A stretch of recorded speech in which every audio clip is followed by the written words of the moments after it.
Hi, this is my second video on comparison. Sorry, my baby is joining me for this one. And she's just woken up from her nap, and I was hoping she would nap through, but she didn't. That's okay. So comparison is not great for us. It makes us feel shit. It makes us feel lesser than. It makes us feel confused. It makes me feel confused. Me in particular, it makes me feel awful, confused. It makes me feel I should be someone else in someone else's skin, running someone else's race. But it's not a good thing. And the more we are in confusion, the more that we kind of get waylaid and don't do our own thing. It's a lesson that I'm still learning. But what can I do? When I feel comparison, I remember that is a belief system that was very much ingrained in my family of origin, and it's not something that I can choose to continue. I can also use EFT, the tapping method. If you remember the tapping method, that works like this. If someone, like, I can do a video on that. Like when you tap on here, it helps to process the comparison, and I get to a place of neutral, and then I can see that it's not a healthy thing to do. Sometimes I use a method called the energy alignment method. It's really helpful to get the comparison energy out of my energy field. It sounds a bit woo-woo, but it is really helpful. Sometimes I use gratitude. What is it that I'm grateful for? You know, what is it about my life that I really love? What do I love about? I love having this baby in my life. I love having some beautiful friends. I love having a lovely brother that I can spend time with. I love the humor from my father. I love when my husband loads the dishwasher and helps in the housework. So it's just gratitude for things about my own life, and not always looking at other people's life.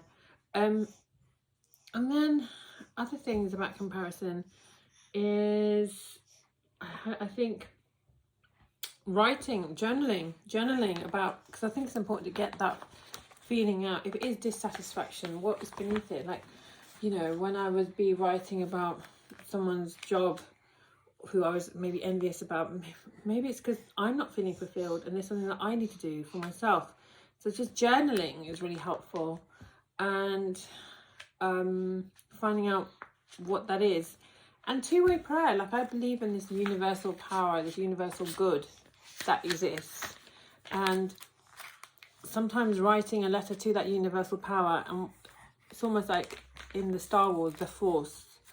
It's like a greater force. Not everyone's into it, but I find it's quite helpful, writing to this force and asking, well, dear universal good force, you know, this is how I feel.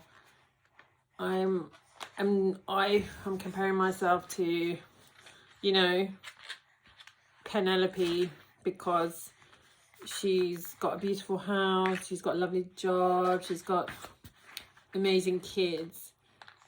What would you have me do? And then you can write a reply back and just say, you know, dear Trinley, you would write a reply back from that universal force.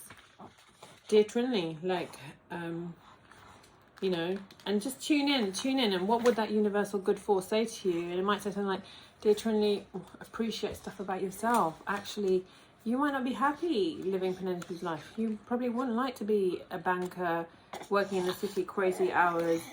You might not like to mix with the sort of people that she mixes with their big egos, and possibly you wouldn't want to get up 6:30 every morning at the crack of dawn to get on with your day. You would need a more flexible lifestyle. So that is helpful. And then also parts work is really helpful. IFS, that's something I can share with the next video about comparison. And of course, self-love is at the heart of everything. Just loving ourselves, loving what we are, being happy for who we are, just really falling in love with ourselves, and where we're at. So yeah, I find that hard to do, like self-love. Like right now I'm looking at the video and I'm like, oh my god, this hair looks awful, the skin needs sorting out. But hey, I've just had a baby, so it's okay. Okay, see you in video 3.